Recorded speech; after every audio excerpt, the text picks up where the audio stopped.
जय हिंद प्यारे साथियों, आप सभी का बहुत बहुत स्वागत है। जैसा कि आप जान रहे हैं दोस्तों, पिछली वीडियो में 3 4 5 वीडियो जो है वो आप लोगों को सिंधु सभ्यता पर दी जा चुकी है और आज की जो वीडियो है वो भी सिंधु सभ्यता पर है। लेकिन अंतर क्या है कि पुरानी वीडियो में हम लोगों ने जो कुछ भी पढ़ा उसको सारांश में एक बार हम लोग उसको दोहरा लेते हैं और उसके बाद फिर इस सभ्यता से बनने वाले लगभग सारे प्रश्न आपके जो है वो आपकी कॉपी से आएंगे। और आप लोग पुरानी वीडियो नहीं देखे हैं तो आप लोग उस प्लेलिस्ट में चले जाइएगा, वहां पर पुरानी वीडियो है और उसको देख लीजिएगा। सिंधु सभ्यता को एक बार सारांश में दोहराते हैं और ये समझते हैं कि आखिर क्या थी सिंधु सभ्यता। दोस्तों, जैसा कि आप जानते हैं, सिंधु सभ्यता ये कैसी सभ्यता है। पहले दुनिया के अलग अलग जो इतिहासकार हैं वो हम लोगों पर हंसते थे कि भारत के पास अपनी कोई पुरानी सभ्यता नहीं है। भारत ये भले बहुत पुराना देश अपने को बताता है, लेकिन उसके पास कोई ऐसी सभ्यता नहीं है जो दुनिया की बाकी देशों की सभ्यताओं की टक्कर ले सके। जैसे उदाहरण के लिए उस समय दुनिया की बहुत सारी सभ्यताएं थी जो प्रचलन में थी, जिनके नाम चलते थे, जिनकी धाक जमी हुई थी। जैसे चाइना की सभ्यता या चीन की सभ्यता, या हम कह सकते हैं बेबीलोन और मेसोपोटामिया की सभ्यता। इसी तरह से दुनिया के अलग अलग देशों में एक पुरानी पुरानी सभ्यताएं मौजूद थी, जैसे माया सभ्यता। लेकिन भारत के पास जो सबसे पुराना इतिहास अपना था, जो सबसे पुरानी सभ्यता थी, वो वैदिक सभ्यता के रूप में थी। वैदिक सभ्यता जिसका पता हम लोगों को जो है वो चलता है कि लगभग 1500 ईसा पूर्व, 1500 से लेकर जो आपका 650 ईसा पूर्व है, ये जो समय था ये वैदिक काल कहलाया। तो इसको हम लोग मानते थे कि ये हमारी सबसे ज्यादा पुरानी सभ्यता है। बाद में लोगों की लोगों को जब सिंधु सभ्यता की जानकारी हुई, तो उसके बाद जितने भी जो लोग हंसते थे किसी जमाने में हम पर, उनके जो मुंह है वो अपने आप बन गए। ठीक है, वो सोच में पड़ गए कि अरे यार, भारत के पास तो इतनी पुरानी सभ्यता है, इतनी पुरानी सभ्यता है जिसकी टक्कर लेने वाली दुनिया की कोई सभ्यता है ही नहीं। जो सिंधु सभ्यता है, एक प्रकार की कह सकते हैं कि नगरीय सभ्यता थी। नगरीय का मतलब क्या होता है कि यहां से जो नगर नियोजन प्राप्त हुआ है, जो उन्नत दर्जे की नगर का विकास प्राप्त हुआ है, वैसा किसी भी देश के पास नहीं मिला। वैसी कोई भी सभ्यता नहीं थी जो सिंधु सभ्यता की टक्कर ले सके अपने समय में। जो आज हम लोग सोचते हैं कि हमने बड़ी तरक्कियां कर ली हैं, आज हम बहुत आगे बढ़ गए हैं, आज हम 4500 साल के बाद खुद को ये समझते हैं कि हम बहुत विकास कर चुके हैं। ऐसा कुछ नहीं दिखता है नगरों में जो उस जमाने में ना रहा हो। यानी जहां पर हम आज हैं वहां पर 4500 साल पहले भारत के लोग हुआ करते थे। ये जो सिंधु सभ्यता है, इसको कई सारे नामों से जाना जाता है। इसे कांस्य युगीन सभ्यता कहा जाता है, इसी को हड़प्पा सभ्यता भी कहा जाता है, इसी को मोहनजोदड़ो की सभ्यता भी कहा जाता है। ये कई सारे नामों से जाना जाता है। जो वेद हैं, आपको पता है कि वेदों की संख्या 4 है। इनमें जो सबसे पुराना वेद है जिसे हम लोग क्या कहते हैं, ऋग्वेद। ऋग्वेद के अंदर भी सिंधु सभ्यता के जो साक्ष्य हैं या सिंधु सभ्यता का वर्णन मिलता है, और वहां पर इसे सिंधु सभ्यता न कहकर वहां इसे हरियूपिया कहा गया है। क्या कहा गया है? हरियूपिया। तो हरियूपिया जो है वो किसे कहा गया है? सिंधु सभ्यता को। अगर बात करें तो ये एक बहुत ही बड़ी सभ्यता थी, एक बड़ी ही नगरीय सभ्यता थी। कारण क्या है कि इस समय जितने भी मकान वगैरह मिले हैं, पहली चीज तो इसका नाम सिंधु सभ्यता क्यों पड़ा, इसको थोड़ा सा समझ लें। क्योंकि जो सिंधु नदी है उसके किनारे, या तो सिंधु की जो भी सहायक नदी है, ठीक है, उनके किनारे इसके अवशेष प्राप्त हुए, इसलिए इसको सिंधु सभ्यता कहा गया। इसे हड़प्पा सभ्यता इसलिए कहा गया क्योंकि 1921 में राय बहादुर दयाराम साहनी द्वारा खोजा जाने वाला जो पहला स्थल था वो हड़प्पा था। इसीलिए इसे हड़प्पा सभ्यता कहा गया, क्योंकि पहला नगर था हड़प्पा जिसको खोजा गया था 1921 में। इसी तरह से मोहनजोदड़ो इसलिए कहा जाता है क्योंकि इसके दो प्रमुख नगर थे। सबसे ज्यादा जो प्रमुख नगर थे हड़प्पा और मोहनजोदड़ो। तो दूसरा बड़ा नगर था, और ये अपने समय का बंबई कह सकते हैं, अपने समय का मुंबई कह सकते हैं। उस समय इसमें माना जाता है कि 30,000 के आसपास की आबादी रहा करती थी, जो कि एक बहुत बड़ी बात थी। तो मोहनजोदड़ो जो है, मोहनजोदड़ो सभ्यता इसलिए कहा जाता है। इसके अलावा इसे हरियूपिया कहाँ कहा गया, तो वेदों में कहा गया। इस सभ्यता के जो साक्ष्य हैं वो 3 देशों से पाए गए हैं, ठीक है। इस सभ्यता के साक्ष्य 3 देशों से पाए गए हैं। पहला तो भारत से इसके साक्ष्य मिले हैं, दूसरा पाकिस्तान से इसके साक्ष्य मिले हैं, और तीसरा अफगानिस्तान से इसके साक्ष्य मिले हैं। यानी कहने का मतलब कि इन 3 देशों से इसके साक्ष्य पाए गए हैं। ये जो सभ्यता है इतनी ज्यादा विशाल थी कि अगर हम इसके चारों कोनों की बात करें तो ये सभ्यता उत्तर में जम्मू कश्मीर तक फैली थी। जम्मू कश्मीर में मांडा जिले तक फैली थी, और मांडा जिले में अखनूर नाम की तहसील है, उस तहसील से इस सभ्यता के साक्ष्य मिलते हैं। बात की जाए दक्षिणी छोर की, तो दक्षिण में प्रवरा नदी के किनारे दायमाबाद नामक स्थल से इसके साक्ष्य मिलते हैं। जो दायमाबाद है ये आपका महाराष्ट्र में है। सोचिए एक छोर जो है वो किसको छू रहा है, एक छोर जो है वो छू रहा है जम्मू कश्मीर को, और दूसरा कोना जो है वो किसको स्पर्श कर रहा है, तो दायमाबाद में प्रवरा नदी को, यानी महाराष्ट्र तक। इधर पूरब में कहा जाए तो आलमगीरपुर तक इसके साक्ष्य मिले हैं, जो कि वर्तमान समय का जो मेरठ जिला है उत्तर प्रदेश में, वहां से इसके साक्ष्य मिले हैं। अगर पश्चिमी कोने की बात की जाए साथियों, तो पश्चिम में इस सभ्यता के साक्ष्य जो है वो सुत कांगेडोर तक मिले हैं, ठीक है, यानी अफगानिस्तान तक इसके साक्ष्य मिले हैं। तो आप ये अंदाजा लगा सकते हैं कि ये एक बहुत बड़ी सभ्यता थी, बहुत ही ज्यादा विशाल सभ्यता थी। चलिए साथियों, अब हम लोग ये ध्यान देते हैं कि आखिर जो सिंधु सभ्यता है ये प्रकाश में कैसे आई, इसका पता कैसे चला। देखिए सबसे पहले जमीन कभी भी ऊपर सीधी सादी तो होती नहीं है। अब इस तरह से जो है कुछ टीले वीले हैं, ठीक, और ऐसा ही एक टीला मोहनजोदड़ो में था। तो मोहनजोदड़ो का ये जो टीला है, अब ये टीला का मतलब भीठा, सामान्य भूमि से ऊपर का जो स्थान था, तो उसको टीला वगैरह कहा जाता है, जैसे आप गांव घर में आज भी देख सकते हैं। तो एक टीला था, और इस टीले को सबसे पहले देखने का जो काम किया है वो एक अंग्रेज ने किया, जिसका नाम था चार्ल्स मैसन। चार्ल्स मैसन ने इस पर बहुत ध्यान नहीं दिया, ठीक है, उसने इसको देखा जरूर, लेकिन इस पर बहुत ज्यादा जो ध्यान देने का काम है वो चार्ल्स मैसन ने नहीं किया, ठीक है। बाद में आपको पता होगा कि 1902 में एक विभाग बना, जिसको क्या कहा जाता है, भारतीय सर्वेक्षण विभाग या भारतीय पुरातत्व विभाग। इसकी स्थापना जो की थी वो लॉर्ड कर्जन द्वारा की गई थी। तो कर्जन ने जो पुरातत्व विभाग है इसका अध्यक्ष किसको बनाया था, तो कनिंघम को। और वास्तव में सभ्यता का प्रकाश जो है, जो प्रकाश में आई वो कैसे आई, एक बार कराची से लाहौर तक जो ट्रेन थी, वो ट्रेन के लिए पटरियां बिछाई जा रही थी, ठीक है। कराची से लाहौर तक पाकिस्तान में ये काम चल रहा था, और जब भी रेलवे की पटरियां बिछाई जाती हैं तो उसमें गिट्टियों को डाला जाता है, ठीक है। तो होता क्या है कि काम करते करते अचानक से गिट्टियां खत्म हो गई।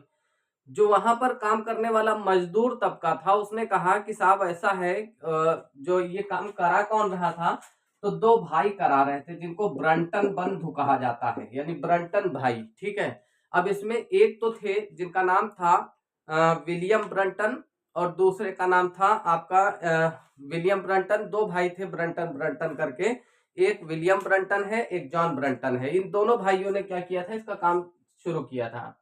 जब गिट्टियां खत्म हो जाती हैं तो गिट्टियों की आपूर्ति कैसे हो, ठीक है। इतने में कुछ लेबर थे, कुछ मजदूर थे, जिनका दैनिक जो लेबर तबका है, आपको पता है कि सुबह शाम मेहनत करता है तो उसको एक वक्त का भोजन मिलता है। तो जो लेबर तबका था उसने कहा साहब अगर गिट्टियां मिल जाए तो क्या ये काम आप सुचारू तरीके से चलाएंगे। उन्होंने कहा हाँ बिल्कुल चलाएंगे, क्योंकि गिट्टी नहीं है इसीलिए काम को रोकना पड़ रहा है। तो जो मजदूर थे वो दौड़ कर जाते हैं और जल्दी से कुछ ईंट लेकर आते हैं। जो ईंट आती हैं बड़ी अजीबो गरीब ईंट थी। अजीबो गरीब का मतलब ये होता है कि वैसी ईंट लोगों ने उस समय पहले कभी देखी ही नहीं थी। कुछ ईंट ऐसी थी जो अर्ध वृत्ताकार में थी, कुछ ईंटें वर्गाकार की थी, और कुछ ऐसी थी जो आयताकार थी। तो अलग अलग आकार की ईंटें मिली। इन ईंटों को सबसे पहले जो है जब देखा ब्रंटन बंधुओं ने, तो इसकी जानकारी जो है वहां पर आसपास मौजूद लोगों को भी दी, और साथ ही साथ इसकी ईंट जो है ये भेज दी गई पुरातत्व विभाग को। बाद में जो अलेक्जेंडर कनिंघम है, कनिंघम ने इसको इन ईंटों की जांच शुरू की। जब उस ईंट की जांच की गई तो बाद में ये पता चला कि ये जो कह सकते हैं कि ये जो ईंट है ये आज की नहीं है, ठीक है। ये ईंट आज की नहीं है, बल्कि ये जो ईंट है ये आज से 4500 साल पुरानी है। लोगों को तब इस सभ्यता का जो है वो पता चला। अब इसमें जो सबसे पहले जो है कह सकते हैं कि हड़प्पा नामक नगर खोजा गया था। ये सारी चीजें पुरानी वीडियो मैंने आप लोगों को बता रखी है, सिर्फ एक बार उसको रिपीट करा रहे हैं क्योंकि आगे हम लोग नए चैप्टर को पढ़ सकें। तो जो हड़प्पा है, हड़प्पा नगर जो है वो खोजा गया। और हड़प्पा की खोज कब हुई थी? तो 1921 में हुई थी। और किसने की थी? तो राय बहादुर ने इसको खोजा था। राय बहादुर दयाराम साहनी जी के निर्देशन में इसको खोजा गया। जो हड़प्पा नामक नगर है दोस्तों, याद रखिएगा, ये रावी नदी के किनारे है।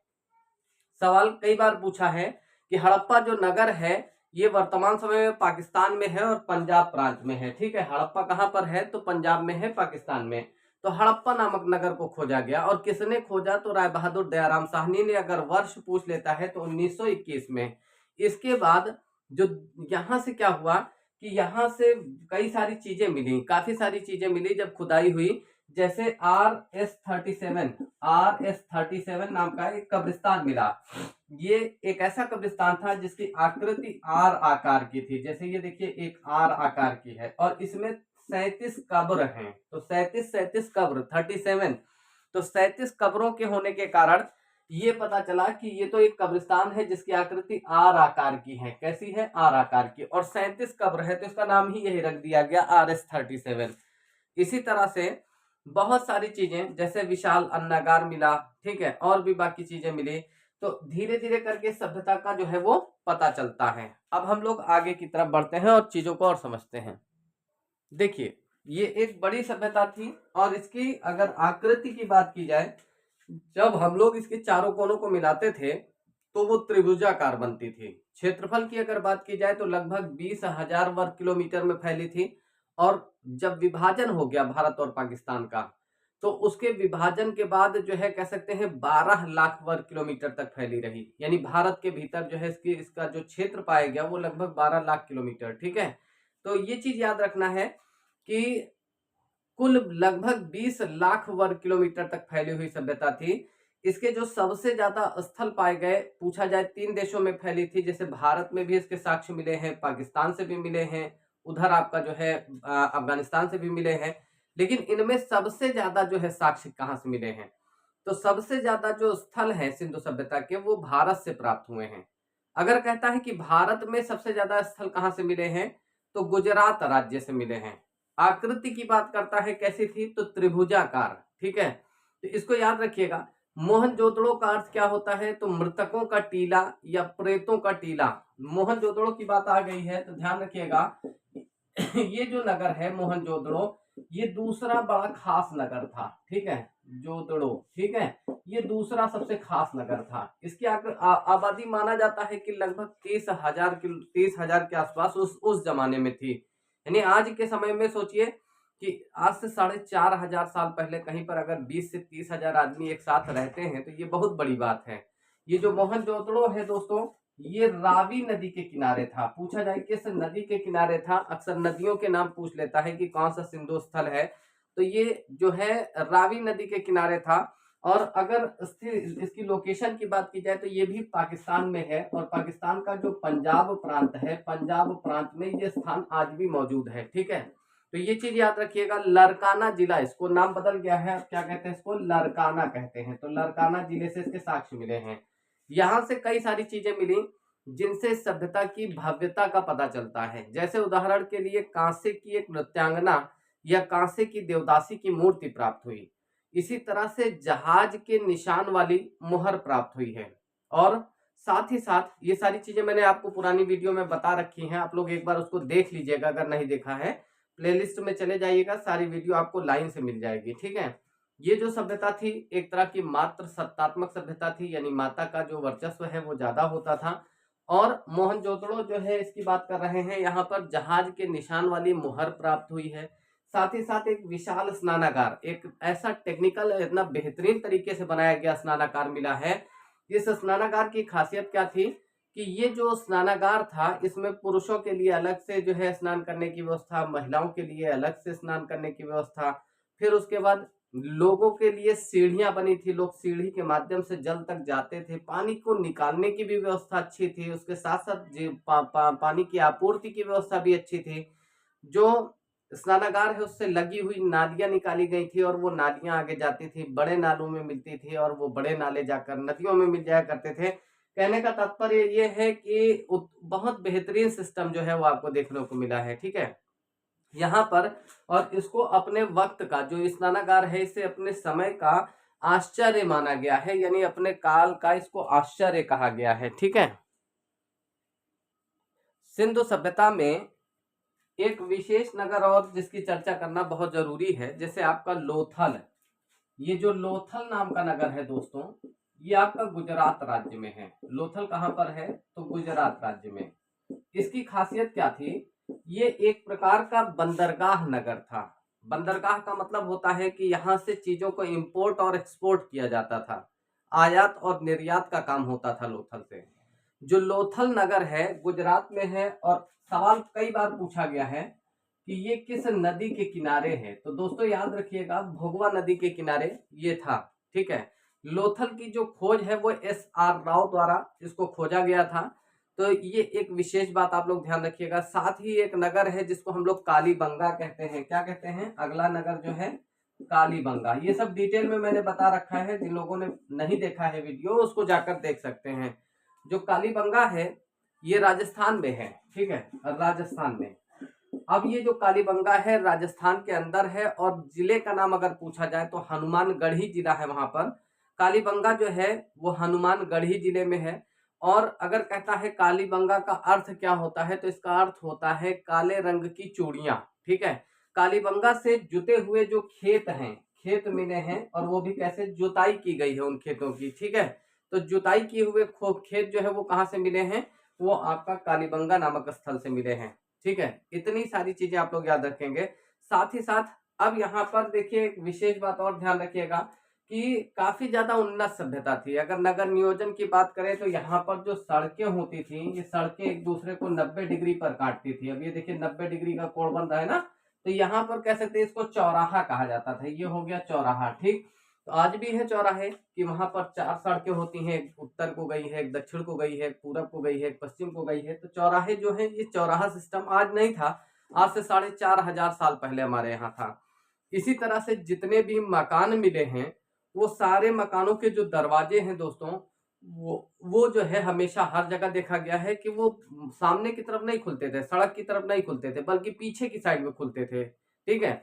लेकिन लोथल से एक मकान ऐसा पाया गया है। लोथल पूरी सभ्यता में लोथल एक ऐसी जगह है, लोथल से एक मकान जो दरवाजा है वो फ्रंट की तरफ पाया गया, यानी सामने की तरफ पाया गया है, ठीक। तो ये चीज आप लोग रखिएगा। इसके अलावा जो मकान होते थे, 2 तल्ले के मकान होते थे, पक्की ईंटों का प्रयोग किया गया था, ठीक है। और कह सकते हैं कि जो सड़कें थी, सड़कें एक दूसरे को जो है 90 डिग्री पर काटती थी, यानी चौराहा भी पाया गया है। साथ ही साथ ये भी ध्यान रखिएगा दोस्तों कि इस समय के जो मकान होते थे, हर मकान में कुआं पाया गया। जैसे आज हम लोग बड़ा टेक्निकल मानते हैं, अपने को बहुत आगे मानते हैं, तो हमने अपने घर में समरसेबुल लगा रखा है। तो उस जमाने में समरसेबुल तो नहीं होता था, लेकिन कुएं हर घर में पाए जाते थे, ठीक है। तो लोगों ने अपना कुआं बना रखा था, जिससे ये पता चलता है कि पानी वगैरह की क्या सिस्टम थे। इस सभ्यता में काफी सारे नगर मिले, जैसे चंदहूड़ो मिला है सिंध प्रांत पाकिस्तान से। चंदहूड़ो जो है एक ऐसी जगह थी जहां से बाकायदा पूरा का पूरा सौंदर्य साधन ग्रह पाया गया है, यानी ब्यूटी पार्लर पाया गया है। अगर समाज की बात करें तो इस समय जो कह सकते हैं आभूषण वगैरह हैं, इनको महिला और पुरुष दोनों द्वारा आभूषण पहनते थे, यानी महिलाएं और पुरुष दोनों क्या करते थे, समान रूप से आभूषण पहनते थे। देखिए अंतर ये था कि जो पुरुष होते थे, पुरुष जो है मतलब वो हर तरह का जेवर नहीं पहनते थे, हर तरह का आभूषण नहीं पहनते थे, अंगूठी का प्रयोग करते थे।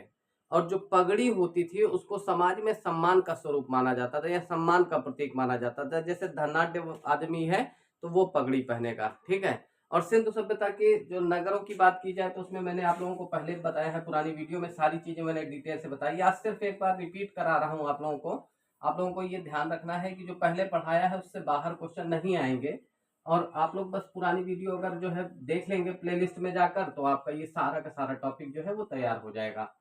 अब देखते हैं यहाँ पर ये चीज याद रखिएगा कि अगर कह दे सब जो नगर वगैरह होते थे वो कैसे होते थे, तो कोई भी नगर 2 भागों में बटा होता था। एक को पूर्वी टीला कहा जाता था, दूसरा पश्चिमी होता था। ज्यादातर जो पश्चिमी टीला होता था वो दुर्गीकृत होता था। दुर्गीकृत का मतलब वहां पर दुर्ग पाए गए हैं, ठीक है।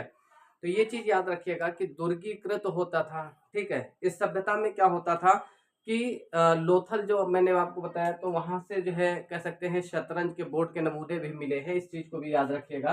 तो पश्चिमी टीला क्या होता था, यहाँ पर समाज के जो उच्च वर्ग होता था वो सब रहते थे, और जो पूर्वी टीला था वहाँ आम आदमी रहते थे, ठीक है। तो महिलाएं जो है, अगर कह दें कि महिला दशा की बात थोड़ा सा रिपीट कराने के लिए मैं इस तरह के क्वेश्चन बीच बीच में ला रहा हूँ, बाकी आप पुरानी वीडियो में जाएंगे तो सारी चीजें आपको सिस्टमेटिक मिल जाएंगी, ठीक है। तो ये चीज याद रखिएगा कि जो सिंधु सभ्यता है, यहाँ पर मात्र देवी की ये लोग उपासना करते थे, मंदिरों के साक्ष्य नहीं पाए गए हैं। आद्य शिव की एक प्रतिमा पाई गई है, यानी एक ऐसी प्रतिमा मिली है जिसके चारों ओर जो है हाथी, गेंडा, चीता, सांड ये सब जानवर जो है बैठे हुए हैं। साथ ये भी याद रखिएगा कि जो है व्यापार केंद्र मोहनजोदड़ो यही सब होते थे। लोथल से चावल के भी साक्ष्य मिले हैं। रंगपुर जो है वहां से जौ की खेती के साक्ष्य प्राप्त हुए हैं, ठीक है। और बनावली जो है, बनावली हरियाणा में है, ठीक है। तो बनावली नाम का एक सिंधु स्थल है जो कि हरियाणा में है। इसके अलावा कह सकते हैं कि सबसे बड़ा स्थल अगर पूछा जाए तो राखी गढ़ी जो कि हरियाणा में है, सबसे बड़ा स्थल माना गया क्षेत्रफल की दृष्टि से। बाकी जनसंख्या के हिसाब से देखा जाए तो आपका मोहनजोदड़ो हो जाएगा, ठीक है। तो ये सारी चीजें हैं। आज की इस वीडियो से मैं इस चैप्टर को समाप्त कर रहा हूँ, और अगली वीडियो जो आएगी वो आप लोगों की वो इसके आगे आएगी, ठीक है। साथियों, चैनल पर नए हैं तो वीडियो को लाइक और शेयर जरूर कीजिएगा, और बिल्कुल सीरियल से पढ़ने के लिए इस चैनल को ज्वाइन करिए, इससे जुड़िए। साथ ही साथ दोस्तों, मेरा आप सभी से निवेदन है कि अगर आप तैयारी करना चाहते हैं समीक्षा अधिकारी के लिए या पीसीएस के लिए, तो 2 बैच अपने यहाँ चल रहे हैं। एक तो मॉर्निंग में चल रहा है सुबह 7 बजे से, ऑनलाइन क्लास आप ले सकते हैं कहीं से भी। दूसरा बैच जो है वो रात को 9 बजे से चल रहा है। अगर आप किसी भी बैच में जाना चाह रहे हैं तो उसके लिए हमारा जो कॉन्टेक्ट नंबर है 72 75 12 90 52, इस पर आप संपर्क कर सकते हैं साथियों। और आप लोगों को इसमें सीधा कन्वर्सेशन होगा हमारा आपका, जहां पर भी आपके क्वेश्चंस होंगे, जो डाउट होंगे, तो वो सारी चीजें आपको पढ़ाई जाएंगी। पीसीएस के लिए, टीजीटी पीजीटी के लिए, या फिर आप किसी भी परीक्षा के लिए, इतिहास है, भूगोल है, राजनीति है, या कोई भी ऐसा टॉपिक जो आप पढ़ना चाह रहे हैं किसी भी परीक्षा के लिए, तो सुबह और शाम में ये बैच आप ज्वाइन कर सकते हैं। एक बैच तो सुबह 7 बजे से चल रहा है, ठीक है, ये सुबह 7 बजे से ही चल रहा है, जो कि आपका लगभग 9 बजे तक चलता है। दूसरा बैच रात को 9 बजे से चल रहा है, और दोनों जो है ये बैच आपके चल रहे हैं, पेड बैच है, आप लोग ज्वाइन कर सकते हो, ट्रायल क्लास ले सकते हो, अगर आपकी इच्छा है तो आप ट्रायल ले सकते हैं। बाकी शेष आप लोगों से फिर मुलाकात होगी। अपना ध्यान रखिए, तैयारी को थोड़ा और धार दीजिए, थोड़ी और मेहनत कीजिए, और फिर मिलते हैं आपसे अगली वीडियो में। तब तक के लिए नमस्कार साथियों।